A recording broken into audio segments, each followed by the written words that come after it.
అదే అందుకనే మనం ఆ పెండింగ్ పేమెంట్స్ కూడా దీంట్లో లేవు, అవన్నీ లేవు కాబట్టి అవి యాడ్ చేసి ఇంకా వరస్ట్గా ఉన్నాం. దాన్ని ఎఫ్ఆర్బిఎం తీసుకొచ్చినవి కూడా లేవండి ఇందులో.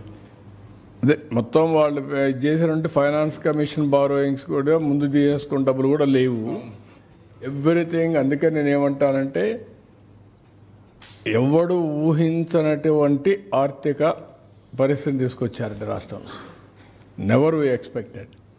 మొన్న వైట్ పేపర్స్ ఇచ్చాం, కానీ ఇప్పుడు నేను జస్టిఫికేషన్ ఎందుకు చేశానంటే నీతి ఆయోగ్ ఇచ్చిన రిపోర్ట్ని బేస్ చేసుకుంటేనే ఈ పరిస్థితి ఉంది. నీతి ఆయోగ్ ఓన్లీ వాళ్ళు ఇచ్చిన లెక్క ప్రకారమే చేశారు, వాళ్ళు ఎఫ్ఆర్బిఎంలో వచ్చినట్టు చేశారు తప్ప మిగిలిన లెక్కలు వాళ్ళు చేయలేదు. అది చేసి ఆఫ్ బారోయింగ్ కానీ లేకపోతే ఏదైతే అప్పులు ఇప్పుడు ఉన్నటువంటి అవుట్ స్టాండింగ్ బిల్స్ కానీ ఇవన్నీ చూస్తే ఎక్కడికి వెళ్ళిపోతాయి. అదే సమయంలో వీళ్ళు గవర్నమెంట్ ఆఫ్ ఇండియా ఇచ్చిన డబ్బులు కూడా ప్రోగ్రామ్స్కి ఇచ్చిన డబ్బులు డైవర్ట్ చేసేసి యూసీసీ ఇవ్వకపోతే మేము ఢిల్లీకి పోతే మేము వాళ్ళని అడిగితే వాళ్ళకు విష్ లిస్ట్ ఇచ్చేవాళ్ళు.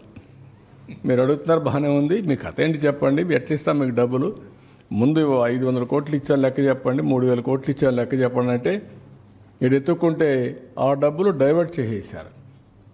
దానికి డబ్బులు ఖర్చు పెట్టి యూసీలు ఇచ్చి ఇప్పుడిప్పుడు 73 డిపార్ట్మెంట్ రెగ్యులరైజ్ చేశాం. That is another problem. ఇంకా 10 దాకా ఉన్నాయి, మా దగ్గర డబ్బులు లేవు, ఇంకా ఏదో అవస్థపడుతున్నాం దానికి. ఎన్ని ఉన్నాయి? ఇంకా 10 ఉన్నాయా? 94లో 73, ఇంకా 21 ఉన్నాయి. సార్ ఇంకొకటి, ఇప్పుడు డెప్స్ ఇది ఒకటి అనుకోండి, రెండోది మీరు క్యాపెక్స్ డిస్కస్ చేసినప్పుడు capital expenditure even social service expenditure కూడా డిక్లైన్ అయిందని చెప్పారు. లాస్ట్ 5 yearsలో గవర్నమెంట్ క్లైమ్ దట్, ఎవరున్నా గవర్నమెంట్ చెప్పింది మేము అడగాల, మాకు తెలిసింది అంతే ఉంటుంది.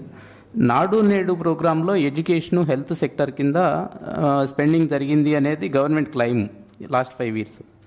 సో దాని మీద ఖర్చు జరిగినా మీకు క్యాపిటల్ సర్వీసెస్ ఎక్స్పెండిచర్ కనిపించాలి, అక్కడ ఎందుకు తగ్గింది అది కొంచెం ఎక్స్ప్లెయిన్ చేయండి సార్. అంటే మనకు 5 సంవత్సరాల్లో పే చేయాలి, అంటే వాళ్ళు ఖర్చు పెట్టారు కానీ కొంత పెట్టి కొంత బిల్స్ పే చేయాలి, అప్పు పెట్టేసి వెళ్ళిపోయారు కొన్ని. ఇప్పుడు 1,00,000 కోట్ల అప్పు ఉంది, ఆ 1,00,000 కోట్లు ఇవి కూడా ఉన్నాయి. కాంట్రాక్టర్స్కి ఇవ్వాల్సిన డబ్బులన్నీ పెండింగ్ ఉన్నాయి, అవుట్ స్టాండింగ్ బిల్స్ అన్ని పెండింగ్ ఉన్నాయి. ఇప్పుడు మేము హాస్పిటల్స్ కడతా ఉన్నారు, ఫౌండేషన్ వేసారు, కొన్ని బిల్డింగ్స్ కట్టారు, డబ్బులు పే చేయలేదు, వెళ్ళిపోయారు. దేనికి ఇప్పుడు మీరు క్లియర్ చేయరా డ్యూస్ అన్ని? చేయాలి కదా, చేయకపోతే ఏమవుతుంది, అదే కదా బాధ. ఒకటేసారి చేయాలంటే ఎక్కడ ఉన్నాయి? Sir, as of now, ఒక 2,000-3,000 కోట్లు వస్తుంది, రఫ్గా 2,000 crores వస్తుంది.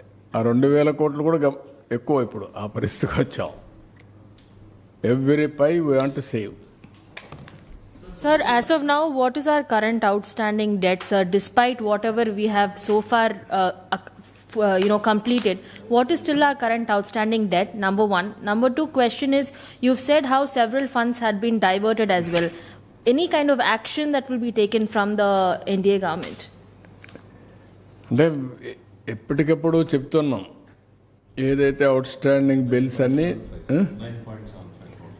9,75,000 కోట్లు మొత్తం అవుట్ స్టాండింగ్ డెట్ కానీ ఆఫ్లైన్ ఆన్లైన్ ప్లస్ లైబిలిటీస్ అన్నీ కలిపి 9,75,000 కోట్లు ఉన్నాయి.